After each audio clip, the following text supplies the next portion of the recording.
પેલા હવાર દીનો તારી હું વાટ જો અત્યાર સુધી કામ મરી જો એટલું બધું કઈ મોડું હોય હાલ તું આમ ગાડી હાલ નાન કટાશ લાવ્યા કે લા હા બાપા આ નાન કટાઈ લાવ્યો મારે આખી રાતનો ઉજાગરો છે તું પેલા મને સાપ આ તા ભીખા ક્યાં જઈ આવ્યો તું?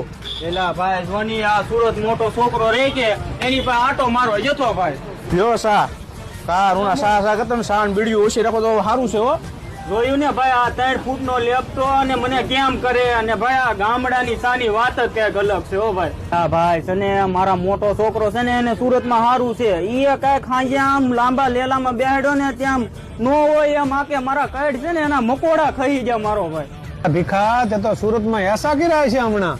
ના ભાઈ ના ના નાની નાની રૂમું ને હવારે દિન ઉગે ને તા તો દેખીરો આની કરતા આપણે ગામડે હારું. હા ભાઈ ના તો છે ને કઈડા ડુંગરા જઈડા તો બંગલા અને ખાવાનું તો ભાઈ પીઝા ને બર્ગર ભાઈ એમાં આપણને તો કઈ ખબર ન પડે. તમને જવાનો બહુ સરસ હતો. તો છે ને તારી ગઢીને કેવું ઓળો ને રોટલો બને તો પેટ ભરીને ખાવું છે. મારું શું બટા તારી ગઢીને નો લઈ ગયો નકર છે ને ઈ ના હેરાન થઈ જાત. હાલો હાલો ઘર ભેગા થઈ હાલો.